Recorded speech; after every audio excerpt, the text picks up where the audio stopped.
Hi friends, ಹೇಗಿದ್ದೀರಾ? ಚೆನ್ನಾಗಿದ್ದೀರಾ? ನೋಡಿ ಬನ್ನಿ, ಇವತ್ತೊಂದು ಸೂಪರ್ ಆದಂಥ ರೆಸಿಪಿ ತೊಗೊಬಂದಿದ್ದೀನಿ. ನುಗ್ಗೆ ಸೊಪ್ಪಿನ ಪಲ್ಯ. ನೋಡಿ, ಒಂದು ಈರುಳ್ಳಿ ಕಟ್ ಮಾಡಿ ಇಟ್ಟಿದ್ದೀನಿ, ಹಾಗೆ ಹಸಿಮೆಣಸು, ಟೊಮ್ಯಾಟೊ, ಸ್ವಲ್ಪ ಬೆಳ್ಳುಳ್ಳಿ 4-5 ಎಸಳು, ಹಾಗೆ ನೋಡಿ ನುಗ್ಗೆ ಸೊಪ್ಪು. ಇದು ನಮ್ಮನೆ ಇದೆ ಫ್ರೆಂಡ್ಸ್, ಎಷ್ಟು ಫ್ರೆಶ್ ಇದೆ ನೋಡಿ. ನುಗ್ಗೆ ಸೊಪ್ಪು ಆರೋಗ್ಯಕ್ಕೆ ತುಂಬಾ ಒಳ್ಳೆಯದು, ನೀವು ಕೂಡ ಟ್ರೈ ಮಾಡಿ. ಇಲ್ಲಿ ನೋಡಿ, ಸ್ವಲ್ಪ ತೊಗರಿಬೇಳೆ ಕೂಡ ನೆನೆ ಇಟ್ಟಿದ್ದೀನಿ. ಒಂದು 10 ನಿಮಿಷ ನೆನೆ ಇಟ್ಟರೆ ಸಾಕು ಫ್ರೆಂಡ್ಸ್.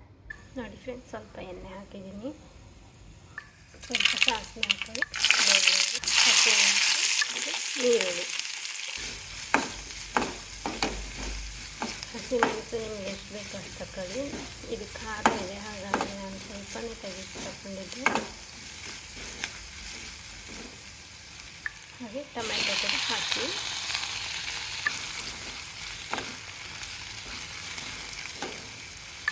ಸ್ವಲ್ಪನೇ ಅರಿಶಿನ ಹಾಕ್ತಾಯಿದ್ದೀನಿ. ಸರಿ, ಮಿಕ್ಸ್ ಮಾಡಿಬಿಟ್ಟು ಬೇಳೆ ನೆನೆಯಿಟ್ಟಿದ್ವಲ್ಲ ಅದನ್ನು ಕೂಡ ಹಾಕಿ,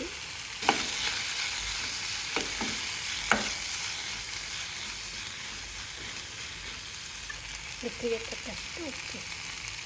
ನೋಡಿ, ಬೆಂಡೆಕಾಯಿ ಕೂಡ ಕಟ್ ಮಾಡಿಟ್ಟಿದ್ದೀನಿ, ಅದರದೊಂದು ಪಲ್ಯ ಮಾಡುವ. ನೋಡಿ, ನುಗ್ಗೆ ಸೊಪ್ಪು ತೊಳೆದಿಟ್ಟಿದ್ದೀನಿ, ಇದನ್ನು ಕೂಡ ಹಾಕ್ತಾಯಿದ್ದೀನಿ.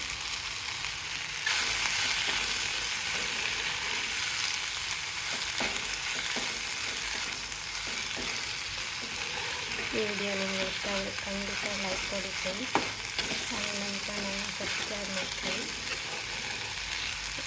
ಲಾಂಗ್ ವಿಡಿಯೋದಲ್ಲಿ ಎಷ್ಟು ಗಾನ ಕೂಡ ಇದೆ, ಅಡುಗೆ ಕೂಡ ಇದೆ, ಅದು ಕೂಡ ನೋಡಿ ಸಪೋರ್ಟ್ ಮಾಡಿ ಫ್ರೆಂಡ್ಸ್. ಕಮೆಂಟ್ ಕೂಡ ಮಾಡಿ, ಹಾಗೆ ಶೇರ್ ಕೂಡ ಮಾಡಿ. ಧನ್ಯವಾದಗಳು.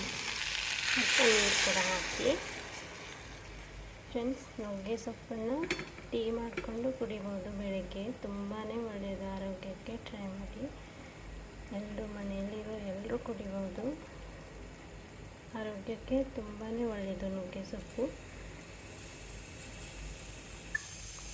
ನೋಡಿ, ನಾನು ಸ್ವಲ್ಪನೇ ಮಾಡ್ತಾಯಿದ್ದೀನಿ ಒಂದೇ ಟೈಮಿಗೆ. ಇದು ಒಂದು 10 ನಿಮಿಷ ಕುದಿಬಿಡಿ ಫ್ರೆಂಡ್ಸ್, ರೆಡಿ ಆಗುತ್ತೆ. ಸೂಪರ್ ಆದಂಥ ಆರೋಗ್ಯಕರವಾದಂಥ ನುಗ್ಗೆ ಸೊಪ್ಪಿನ ಪಲ್ಯ, ತುಂಬಾ ರುಚಿಯಾಗುತ್ತೆ. ನೀವು ಕೂಡ ಟ್ರೈ ಮಾಡಿ ಫ್ರೆಂಡ್ಸ್. ಇದು ಅನ್ನಕ್ಕೆ, ಚಪಾತಿಗೆ ಚೆನ್ನಾಗಿರುತ್ತೆ ಫ್ರೆಂಡ್ಸ್. ನೋಡಿ, ಇದು ರೆಡಿ ಆಗಿದೆ ಫ್ರೆಂಡ್ಸ್. ನೋಡಿದ್ರಲ್ಲ ಫ್ರೆಂಡ್ಸ್, ಇವತ್ತಿನ ರೆಸಿಪಿ ನಿಮಗೆ ಇಷ್ಟ ಆದರೆ ಖಂಡಿತ ಲೈಕ್ ಕೊಡಿ, ಹಾಗೆ ಮುಂದಿನ ವಿಡಿಯೋದಲ್ಲಿ ಸಿಗುವ. ನಮ್ಮ ಚಾನಲ್ ಇಷ್ಟ ಆದರೆ ಸಬ್ಸ್ಕ್ರೈಬ್ ಕೂಡ ಮಾಡ್ಕೊಳ್ಳಿ. ಇದೇ ಥರ ಅಡುಗೆನ ನೋಡ್ತಾಯಿರಿ, ಮಾಡಾಕ್ತೀನಿ. ಹಾಗೆ ಸಪೋರ್ಟ್ ಕೂಡ ಮಾಡಿ, ಕಮೆಂಟ್ ಕೂಡ ಮಾಡಿ. ನನ್ನ ಧ್ವನಿ ನಿಮಗೆ ಕೇಳುತ್ತಾ ಅಂತ ಕೂಡ ಕಮೆಂಟ್ ಮಾಡಿ ಫ್ರೆಂಡ್ಸ್. ಸಿಗುವ ಮುಂದಿನ ವಿಡಿಯೋದಲ್ಲಿ.